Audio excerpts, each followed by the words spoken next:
तो नमस्कार मेरे प्यारे बच्चों, स्वागत है आप सभी का आपके अपने YouTube channel the PCM vision में। प्यारे बच्चों, आज के इस वीडियो के माध्यम से हम लोग क्लास 12 ज्योग्राफी जिसका वीकली टेस्ट एग्जाम 4 नवंबर को होने वाला है, उसके मोस्ट VVI वायरल क्वेश्चन को डिस्कस करेंगे। और ये सब क्वेश्चन आप सभी के वीकली टेस्ट एग्जाम में डायरेक्ट देखने को मिलेगा और ये सब क्वेश्चन आपके फाइनल बोर्ड एग्जाम में भी आने के चांसेस हैं। तो वीडियो पे आप लोग अंत तक बने रहें और चैनल पे पहली बार आएँ तो चैनल को सब्सक्राइब अवश्य कीजिएगा। तो चलिए शुरू करते हैं और एक एक करके सारे क्वेश्चन को देख लेते हैं। तो देखिए बच्चों, सबसे पहले यहाँ पे हम लोग ऑब्जेक्टिव क्वेश्चन को डिस्कस करते हैं, फिर इसके बाद हम लोग सब्जेक्टिव क्वेश्चन को डिस्कस करेंगे, ठीक है। तो देखिए पहला क्वेश्चन है कि निम्नलिखित में से भारत के किस राज्य में जनसंख्या का घनत्व सर्वाधिक है। तो भारत में के किस राज्य में जनसंख्या का घनत्व सबसे ज्यादा है, तो याद रखिएगा बिहार में। बिहार का जनसंख्या घनत्व भारत में सबसे ज्यादा है। ऑप्शन नंबर 2 इसका करेक्ट आंसर होगा बिहार। अगर पूछे कि भारत के किस राज्य में जनसंख्या का घनत्व सबसे कम है, तो सबसे कम आपका अरुणाचल प्रदेश में है, इसे भी आप लोग ध्यान रखिएगा, ठीक है। तो सबसे ज्यादा जनसंख्या का घनत्व आपका बिहार में है और सबसे कम आपका कहाँ पे है, अरुणाचल प्रदेश में। उसके बाद देखिए अगला क्वेश्चन है कि निम्नलिखित में से भारत के किस राज्य में जनसंख्या घनत्व निम्नतम है, यानी कि सबसे कम जनसंख्या घनत्व कौन से राज्य का है। तो अभी मैंने आप सबको बताया कि सबसे कम जनसंख्या घनत्व आपका अरुणाचल प्रदेश का है। ऑप्शन नंबर 2 इसका करेक्ट आंसर होगा अरुणाचल प्रदेश। देखिए इससे रिलेटेड आपका एक और क्वेश्चन आपका बोर्ड एग्जाम है तो वीकली टेस्ट एग्जाम में पूछा जाता है कि भारत का जनसंख्या घनत्व कितना है। तो याद रखिएगा पूरे भारत का जनसंख्या घनत्व आपका 382 है। कितना है, 382 आपका पूरे भारत का जनसंख्या घनत्व है, इसे भी आप लोग ध्यान रखिएगा।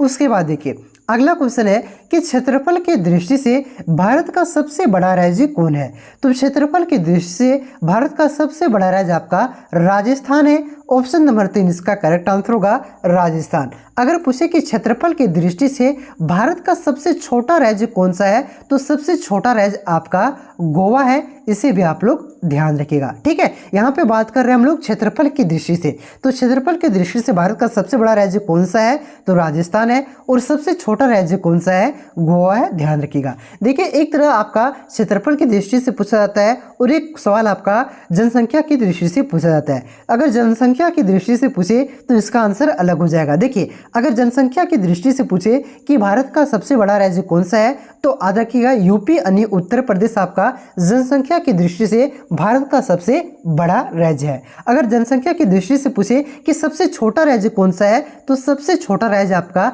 सिक्किम है, इसे आप लोग ध्यान रखिएगा। तो देखिए एक ही क्वेश्चन पे मैंने आपको उससे रिलेटेड जो 4 क्वेश्चन बनते हैं वो मैंने आपको बताया, ध्यान रखिएगा, ठीक है। तो देखिए पहला क्वेश्चन मैंने आपको क्या बताया कि क्षेत्रफल की दृष्टि से सबसे बड़ा राज्य कौन सा है, तो क्षेत्रफल की दृष्टि से आपका राजस्थान है। सबसे छोटा क्षेत्रफल की दृष्टि से कौन सा है, तो गोवा है। फिर पूछा जनसंख्या की दृष्टि से सबसे बड़ा कौन है, तो जनसंख्या की दृष्टि से आपका सबसे बड़ा राज्य उत्तर प्रदेश है। फिर मैंने आपको बताया कि जनसंख्या की दृष्टि से सबसे छोटा राज्य कौन सा है, तो आपका जनसंख्या की दृष्टि से सबसे छोटा राज्य आपका सिक्किम है, ध्यान रखिएगा, ठीक है। चलिए अगला क्वेश्चन देखिए आपका क्या है कि सन 2001 की जनगणना के अनुसार भारत की जनसंख्या निम्नलिखित में से कौन सी है। तो 2001 की जनगणना के अनुसार भारत की जो जनसंख्या थी आपका 102.8 करोड़ था। ऑप्शन नंबर 1 इसका करेक्ट आंसर होगा 102.8 करोड़। देखिए ये आपका 2001 की जनगणना के अनुसार पूछा गया है। अगर पूछे कि 2011 की जनगणना के अनुसार भारत की जनसंख्या कितनी थी,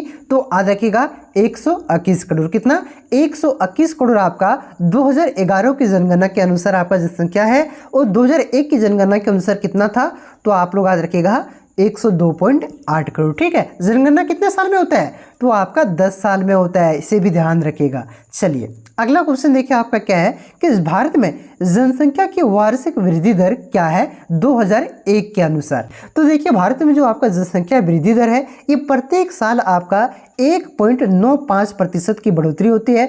ऑप्शन नंबर 3 इसका करेक्ट आंसर होगा 1.95, ठीक है। उसके बाद देखिए अगला क्वेश्चन है कि जनसंख्या वितरण के आर्थिक कारकों को निम्न में से कौन से प्रमुख है। तो जनसंख्या वितरण का आपका आर्थिक कारक स्थानीय कृषि का उद्भव भी है, औद्योगिकरण भी है और नगरीकरण भी है, यानी कि ये तीनों आपका जनसंख्या वितरण के आर्थिक प्रमुख कारक है। तो इस क्वेश्चन का करेक्ट आंसर होगा ऑप्शन नंबर 4 उपयुक्त सभी। देखिए जनसंख्या वितरण के आर्थिक कारक का मतलब हुआ यानी कि जो जनसंख्या है आपका, ये आर्थिक कारक की वजह से वहाँ पे ज़्यादा रहते हैं। जैसे मान के चलिए आपका कहीं पे कृषि की सुविधा अच्छी है, तो जहाँ पे कृषि की सुविधा अच्छी होती है वहीं पे लोग क्या करते हैं, ज़्यादा निवास करते हैं। तो यहाँ पे कृषि का जो आपका उद्भव हो जाएगा, एक क्या हो जाएगा, आर्थिक कारक हो जाएगा। देखिए औद्योगिकरण, औद्योगिकरण का मतलब जहाँ पे आपका फैक्ट्रियाँ ज़्यादा है, तो जहाँ पे फैक्ट्रियाँ ज़्यादा होती है वहाँ पे आपका जनसंख्या भी ज़्यादा होती है। क्यों होती है, क्योंकि वहाँ पे आपका रोजगार के अवसर होते हैं।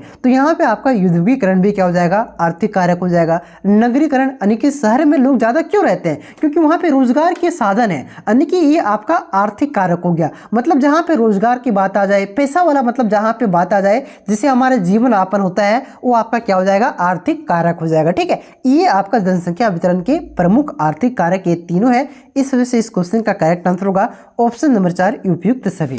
उसके बाद देखिए अगला क्वेश्चन है कि निम्नलिखित में से कौन सा एक समूह भारत में विशालतम भाषाई समूह है। तो इसका करेक्ट आंसर होगा भारतीय आर्य समूह। भारतीय आर्य समूह ये आपका भारत के सबसे ज़्यादा बोले जाने वाले भाषाई समूह है। ऑप्शन नंबर 2 इसका करेक्ट आंसर होगा भारतीय आर्य समूह। उसके बाद देखिए अगला क्वेश्चन है कि भारत में नगरीय जनसंख्या का अनुपात है। तो भारत में कितने % लोग नगरों में निवास करते हैं, यानी कि आपका शहरों में निवास करते हैं। तो कितने % लोग आपका शहरों में निवास करते हैं, तो इसका करेक्ट आंसर जो हो जाएगा आपका 27.8%। कितने, 27.8% लोग आपका शहरों में निवास करते हैं, ध्यान रखिएगा। उसके बाद देखिए अगला क्वेश्चन आपका क्या है कि 2001 की जनगणना के अनुसार निम्नलिखित में से किस राज्य में नगरीय जनसंख्या का अनुपात सर्वाधिक है। तो ये 2001 की जनगणना के अनुसार सबसे ज़्यादा लोग कौन से राज्य में शहरों में निवास करते हैं, तो कौन से राज्य में, तो याद रखिएगा आपका केरल में। केरल में आपका 2001 की जनगणना के अनुसार सबसे ज़्यादा लोग शहरों में निवास करते हैं। ठीक है, ध्यान रखिएगा। ठीक है, उसके बाद देखिए अगला क्वेश्चन है कि भारत में गांवों में रहने वाले जनसंख्या का प्रतिशत है। तो कितने % लोग आपका भारत में गांवों में रहते हैं, तो याद रखिएगा 72%। कितने, 72% लोग आपका अभी भी भारत में गांवों में निवास करते हैं, ध्यान रखिएगा। और शहरों में कितने % लोग निवास करते हैं, तो आपका 27.8%। तो इसे क्या कर सकते हैं, लगभग आपका 28% लोग आपका क्या करते हैं, शहरों में निवास करते हैं, और आपका 72% लोग आपका गाँवों में निवास करते हैं, ध्यान रखिएगा। उसके बाद देखिए अगला क्वेश्चन है कि जनसंख्या संगठन के अंतर्गत निम्न में से कौन से प्रमुख हैं। तो जनसंख्या संगठन के अंतर्गत आपका स्थानीय कृषि का उद्भव भी प्रमुख है, औद्योगिकरण भी प्रमुख है, और नगरीकरण भी प्रमुख है। तो इस क्वेश्चन का करेक्ट आंसर होगा यानी कि ये सभी आपका प्रमुख है, इसलिए इसका करेक्ट आंसर होगा उपयुक्त सभी। ये उपयुक्त सभी यानी कि ये सभी आपका क्या है, जनसंख्या संगठन के प्रमुख कारक हैं। उसके बाद देखिए अगला क्वेश्चन है कि भारत में द्रविड़ परिवार के भाषा बोलने वाले का प्रतिशत है। तो देखिए भाषा को आपका कुछ परिवारों में बांटा गया है, जैसे आपका अस्टिक परिवार हो गया, द्रविड़ परिवार हो गया, भारतीय आर्य परिवार हो गया। ठीक है, जैसे आपका अस्ट्राइक परिवार में जैसे मुंडारी, संथाली, ये सब आपका अस्टिक परिवार के अंतर्गत आते हैं। द्रविड़ के अंतर्गत आपका जैसे कुडू भाषा हो गया, मालतो हो गया, ये तेलुगु हो गया, ये सब आपका द्रविड़ के अंतर्गत आता है। भारतीय आर्य के अंतर्गत आपका हिंदी हो गया, ठीक है, मैथिली हो गया, ये सब आपका क्या होता है, भारतीय आर्य के अंतर्गत आते हैं। तो ये जो आपका भाषाई समूह है, तो कह सकते हैं भाषाई परिवार बांटा गया है।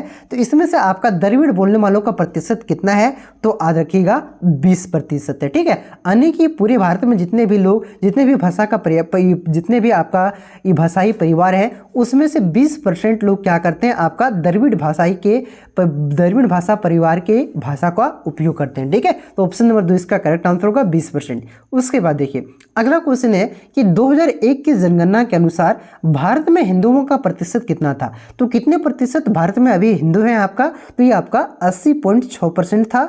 ऑप्शन नंबर 2 इसका करेक्ट आंसर होगा 80.6%। उसके बाद देखिए अगला क्वेश्चन है कि भारत में जैनियों का प्रमुख संकेंद्रण निम्न में से किस क्षेत्र में, यानी कि कौन कौन से क्षेत्र में आपका जैन धर्म के लोग ज़्यादा रहते हैं। तो कौन कौन से क्षेत्र में रहते हैं, तो राजस्थान में भी निवास करते हैं, जैनियों का ये आपका प्रमुख संकेंद्रण है, गुजरात में भी है, और आपका महाराष्ट्र भी है। तो इस क्वेश्चन का करेक्ट आंसर होगा ऑप्शन नंबर 4 उपयुक्त सभी, यानी कि ये सभी स्थान आपका जैनियों यानी कि जैन धर्म के प्रमुख संकेंद्रण है, यानी कि जैन धर्म के लोग यहाँ पे प्रमुख रूप से निवास करते हैं। उसके बाद देखिए, अब जो आपका अगला चैप्टर से जो टेस्ट में क्वेश्चन आएगा वो है आपका भूमि संसाधन तथा कृषि। इससे आपका क्वेश्चन पूछा जाएगा। ठीक है, तो देखिए क्वेश्चन है आपका कि पिछले 40 वर्षों में वनों के अनुपात बढ़ने का निम्न में से कौन सा कारण है। देखिए पिछले 40 वर्षों में क्या हुआ है, वनों की प्रतिशत में वृद्धि हुई, यानी कि वनों की संख्या में वृद्धि हुई, पेड़ पौधों की संख्या में वृद्धि हुई। तो इसका प्रमुख कारण क्या है,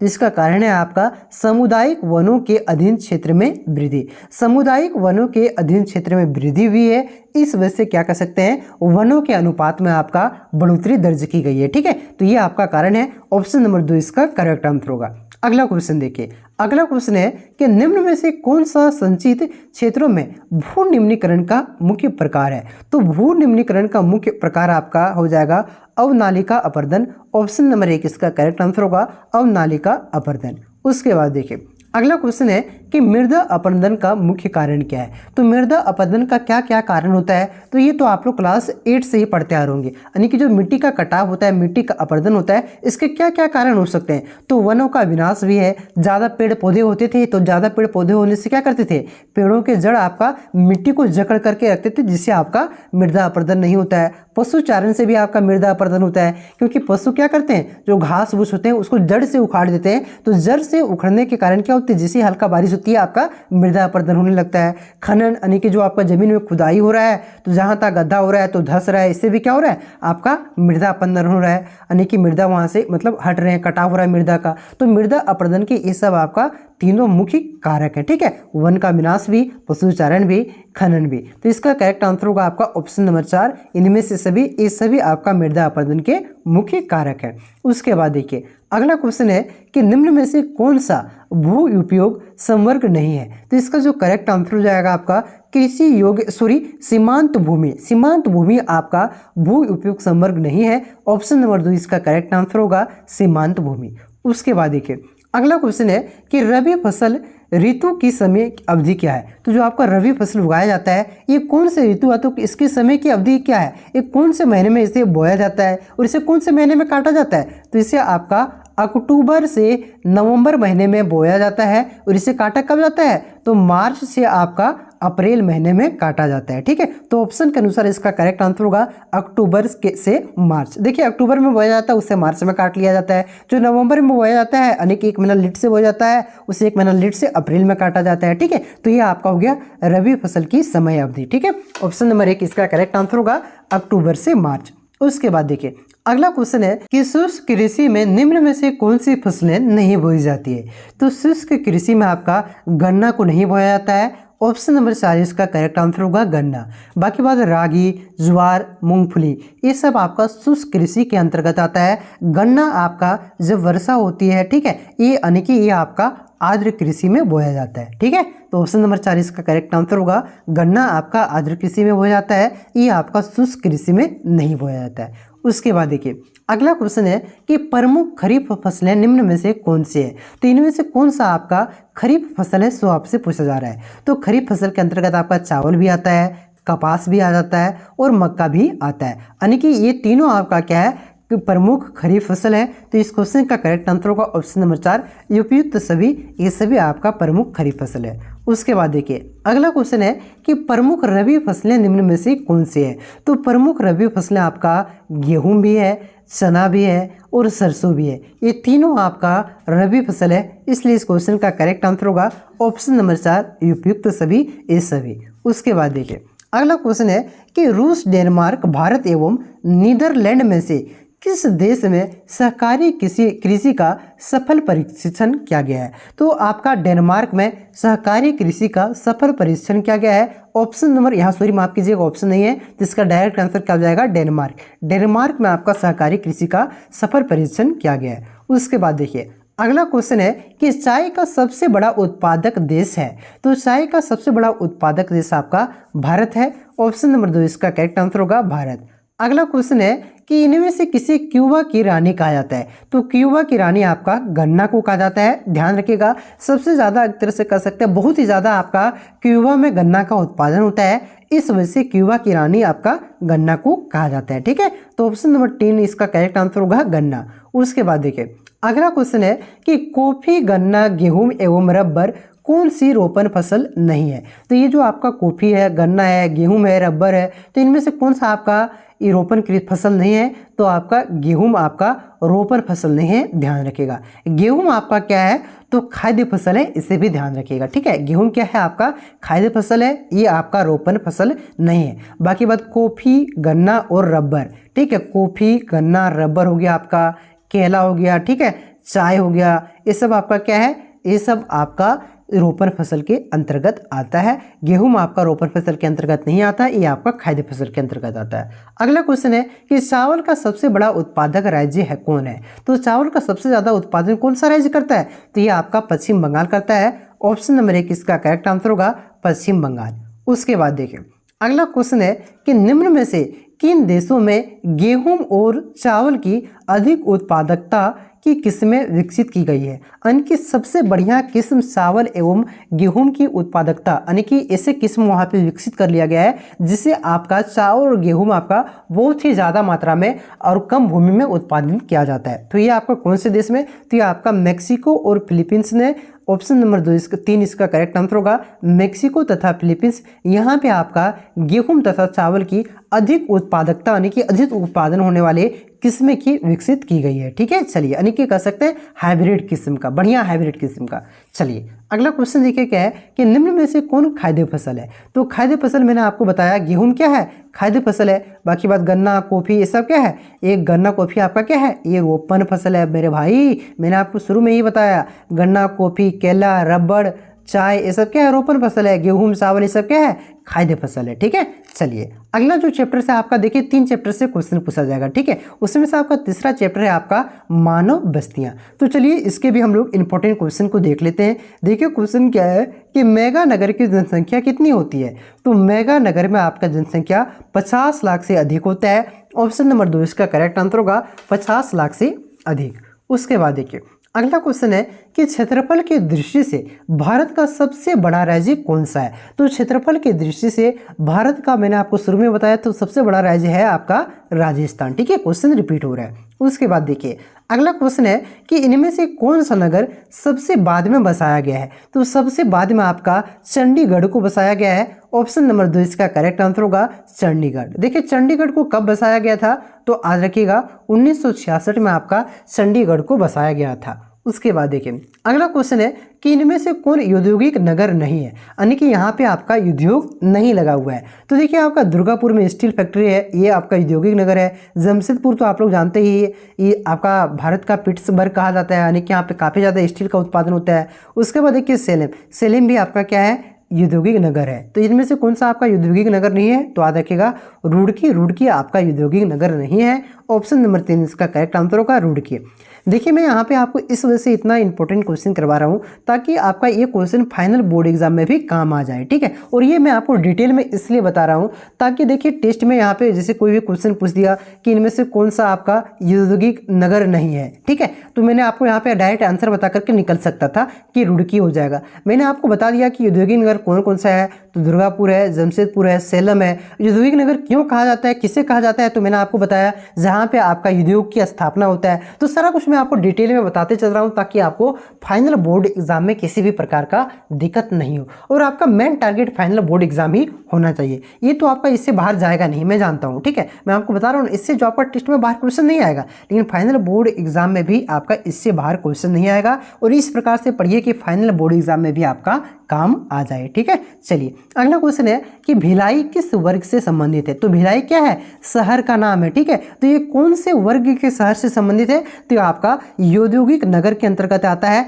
ऑप्शन नंबर 1 इसका करेक्ट आंसर होगा औद्योगिक नगर। औद्योगिक नगर मतलब यहाँ पे उद्योग की स्थापना की गई है। तो भिलाई में आपका कौन सा उद्योग की स्थापना की गई है? तो यहाँ पे भी आपका स्टील का फैक्ट्री है, ठीक है। चलिए अगला क्वेश्चन देखिए क्या है कि ग्रामीण बस्तियों के कितने प्रकार हैं? तो ग्रामीण बस्तियों के आपका 4 प्रकार हैं। ऑप्शन नंबर 1 इसका करेक्ट आंसर होगा 4 प्रकार। उसके बाद देखिए अगला क्वेश्चन है कि निम्नलिखित में से कौन सा पठारी नगर है? तो पठारी यानी कि जो पठार पर होगा, तो पठार पर कौन है? तो नागपुर, ठीक है। नागपुर आपका क्या है? पठारी नगर है। ऑप्शन नंबर 1 इसका करेक्ट आंसर होगा नागपुर।